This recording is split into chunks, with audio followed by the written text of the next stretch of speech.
All right, hello and what is up? Welcome to the first inaugural video log thing of my financial flexibility roadmap. Um, this is going to be kind of a rough draft first attempt at just reviewing where I am at with my financial flexibility, slightly more long form, but also just slightly more conversational. Trying to see that out versus some of my like scripted video ideas. Just to get an idea of how things are looking and how things are going in my portfolio and how closely I am going to be able to hit financial flexibility and my kind of plans and strategies as we go through. So right now my current portfolio is sitting around 235,000, almost 236,000. I do utilize margin. So I am currently using a good amount of margin to boost my dividends. I am trying a covered call ETF strategy. I've seen a lot of YouTubers do. Specifically, I'm focusing on T-SPY, QQQI, SPY-I.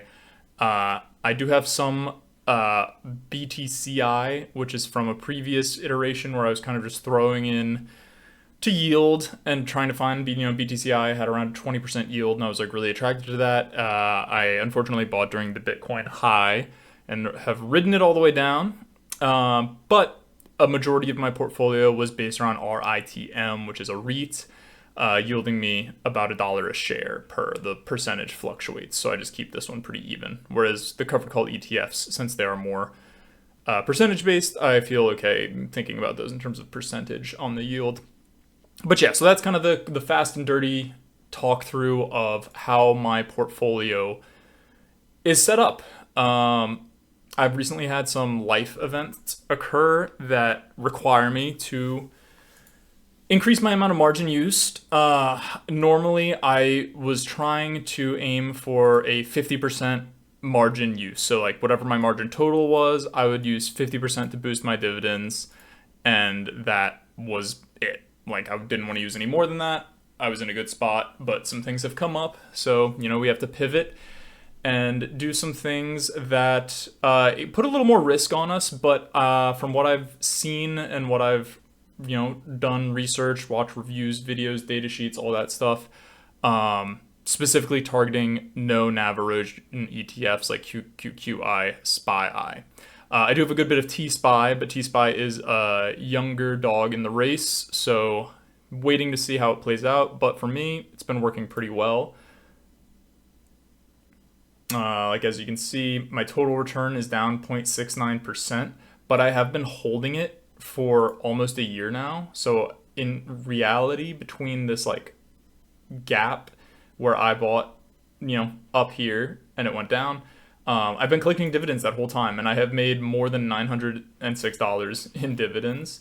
I wish there was like a full dividend history page, but like right here, I got my dividend this month and I already got $333. So that from 1 month has already covered a third of this downturn. And, the market did just have a down week. So I'm not too worried about that, especially when you look at T-SPY long term. Hits the lows with the market, comes back up. Hits the lows with the market, comes back up. And I'm using this for income generation right now. So it is doing its job. As you can see, I do utilize calls. I utilize a lot of call options on my portfolio to try and bring down that cost basis, that adjusted cost basis, but also just to extract some additional liquidity out of those positions. I sell pretty long-term calls always above my cost basis, so that way I can always help buy down this margin a little bit and also increase my margin available, because I am still in a place where I do need to keep boosting my margin a little. So that way I can get to a better financial goal. But anyway, so that's what the account looks like. That's the fast and dirty. I do sell cash secured puts, or, the equivalent of cash secured puts. The reason I do this is because these cash secured puts, this doesn't impact how much margin interest I'm paying until I get assigned. So with that, I'm selling like crazy low delta, like truly getting pennies, but in getting those pennies, I am not risking a lot. Like it was 0.09% right now. This expires on Monday. It's currently the 23rd, so it expires tomorrow. Break-even price is 302.3, and Apple is currently trading at 309.69. So Apple would have to lose 3% tomorrow for me to be assigned, and in that case, I would be paying the interest on that balance.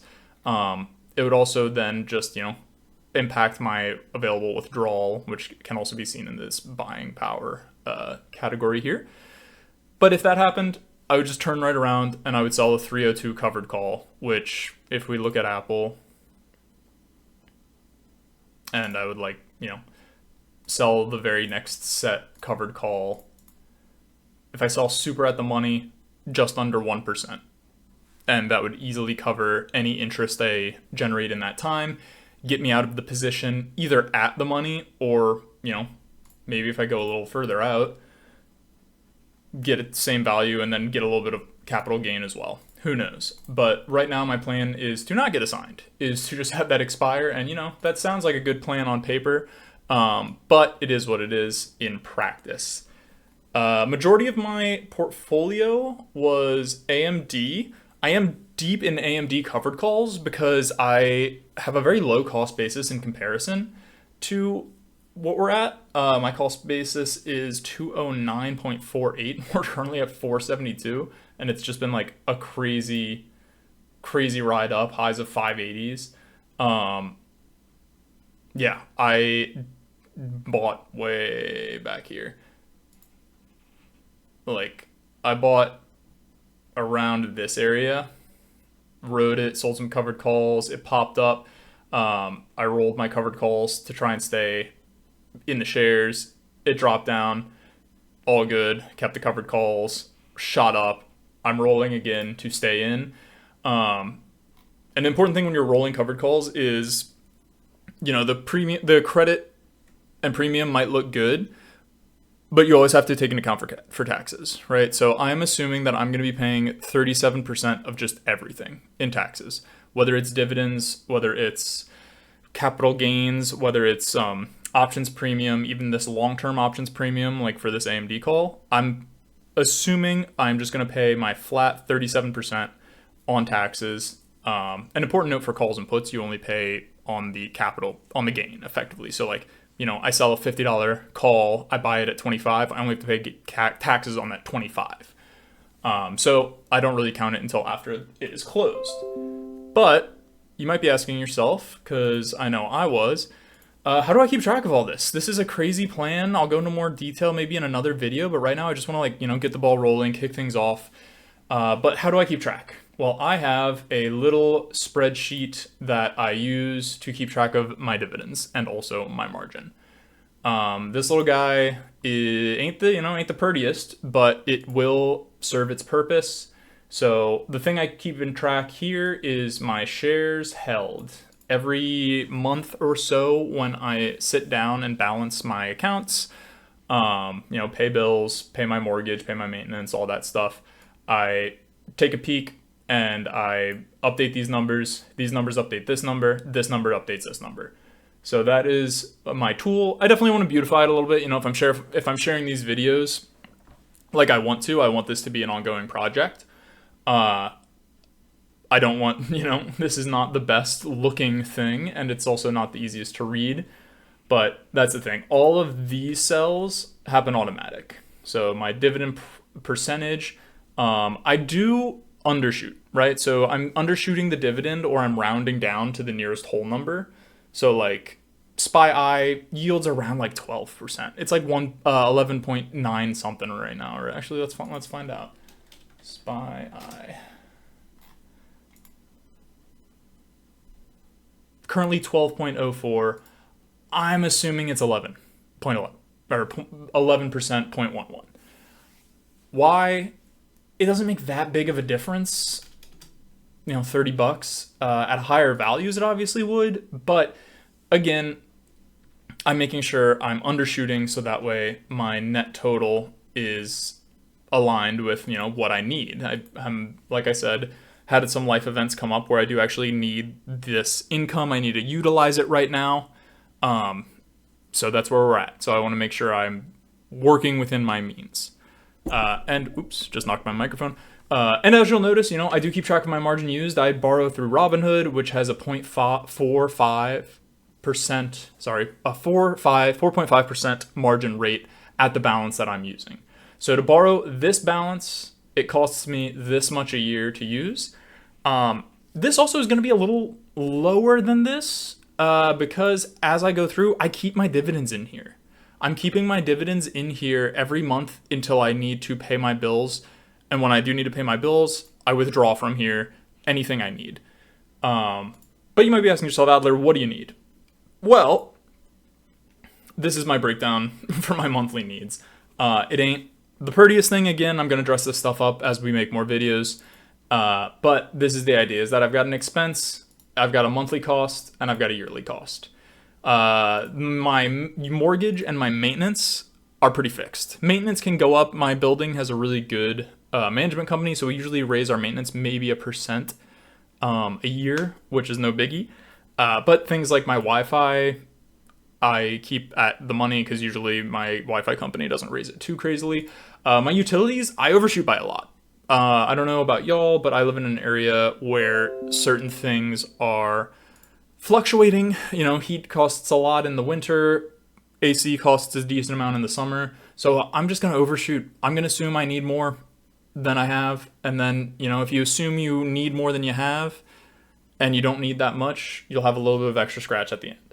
I also have a dog. I've got a dog. My dog costs about $200 a month to keep. Wouldn't change it for the world. I love him. He's my best friend. But, does he actually cost as much?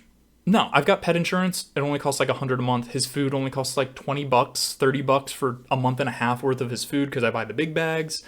And yeah, because the insurance is vet and everything is covered. So I have a little bit extra in there for that same reason. Food as well. I'm on a pretty good meal prep strategy.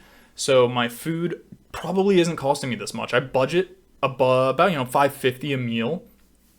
But my breakfast, I eat pretty whole foods, scrambled eggs on toast. Ain't exciting, but it is what it is. Probably costs $1 to make a meal of that. Between the 2 eggs and a slice of toast, round up. I'm saving then $4 per breakfast. That's $120 a month, hopefully ish, if my quick math is working. But that does that, and then my home insurance is around $100. That one probably not going to change too often, but I round it up as well. So this is my yearly need. I need $53,093.16 to live my life every single year. And that is how much it costs. But thankfully, my salary, which I get paid $80,000 a year salary, which I'm really thankful for, is a good salary. But my take home is around $1,034 a month. A little bit of change in there, but I'm not counting that. So thankfully, my salary hits that need. Wonderful. That's so good. I am very lucky to be breaking even, more or less. I got a $700 to float right there. And a lot of this, isn't necessarily considered necessity in terms of a bank. If like a bank was looking at my DTI, it would be my mortgage and my maintenance. This stuff isn't necessary. I could, go without heat. I could not go without my dog, but that is, a bank wouldn't consider that. Can't go without food, but again, a bank doesn't consider that. So this is what it looks like. Thankfully, these zero out. Go into my minus, looking good. But yeah, dividends. So boom, this is pulling this cell right here to see what my dividends are. And then I add these two together and I subtract that to get my net yield. So my net yield is that 700 I've got floating plus the 25,000, and I net yield $26,000 a year in dividends at the moment. That's good. That means I can invest $2,000 a month, which is really, really good. That will, one, increase my buffer of my margin very well and get me into a better place. Or I can reinvest it, increase my increase my dividend payment, and the yield will then continue to increase. So I'm beating off any inflation. Pause. But yeah, so high yield fund, looking good. If you notice, I use mostly covered call ETFs to generate a lot of that. I do like having my REIT, but I am considering reallocating this into a slightly higher paying. Right now it's like 9%. So I could squeeze a couple extra percent by taking that around 150, putting it into SpyEye. Who knows? I've also got TDAC on my radar. Haven't put anything into it right now, but that's where we're at. And you'll notice my XQQQI, my QQQI leveraged ETF from Neos, I've only got one share. I only put fun money in there, so like random $5 you find on the ground, that goes in here because it's leveraged. Not quite there yet in terms of I don't want to put a lot of my eggs into this basket at the moment. It'll grow eventually, it'll grow over time, and that'll help the portfolio. But for now, that is where we are at. And then another thing you'll notice down here, I've got all of these tabs, right? So like I said, I do run covered calls on all of my current holdings to help bring down that adjusted cost basis. So let's go to QQQI. I've been doing some good stuff on QQQI. So QQQI, big chunk of my portfolio, big chunk of my income generator. I want to, get liquidity right now. So I am selling covered calls on it. A little out of the money because I don't want to get assigned. But this is where that data is tracked because, if I'm not keeping track of the data, I'm just kind of flying by the seat of my pants in terms of where I'm at and how I'm actually doing. So we don't want that. So I track my data. This spreadsheet was made by another person years ago that I used to follow. I cannot remember for the life of me who they were. If anyone does, let me know, and I will 100% give them credit because this thing is a super useful piece of information. But yeah, so out of that, I sell the covered calls. I keep track, and then the only edit I did is in the wheel profit. So in the wheel profit, that adds up all of my profit here, and then normally it would impact that into your original cost basis, right? Again, Uncle Sam needs his cut, so I am assuming 37%, or, I multiply by 0.63, which is finding what 63% is, which is what I get to keep, right? 63% goes to me, 37% goes to Uncle Sam. So I find that, and then that gives me my adjusted cost basis after tax, because taxes are unfortunately the only constant in the world. So that's where we're at. A little sip of my tea, but that is where we are. I'll try to increase some production value and get some more planning built. I see some people doing things with those little whiteboard style things, or a Canva that I can drag around, or a Figma or something. But that is where we are at. That is the plan. It is currently 3 p.m. on Sunday, the 23rd of August. I was like, what month is it? 2026. And this is where we're at. Generating a good amount of dividends to hit my monthly expense.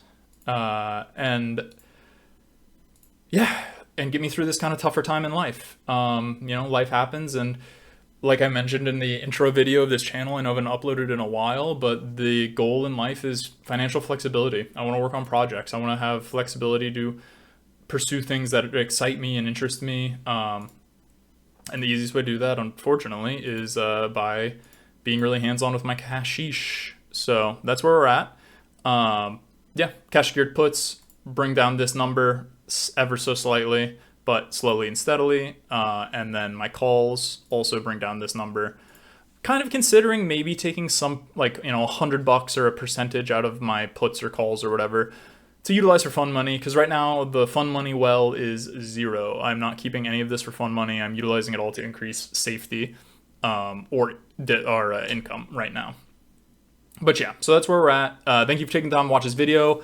Let me know if you have any thoughts, questions, comments, concerns in the comments.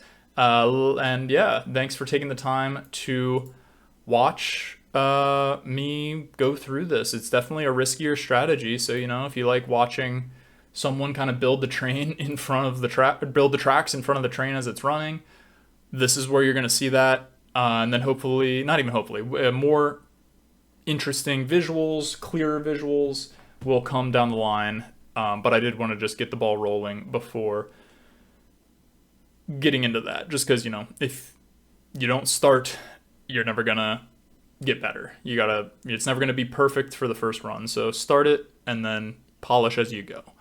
Much like with this portfolio. So thank you so much. Please like, comment, subscribe if you want to follow me along on this journey. Have a good rest of your day, and let's all hit our financial goals together.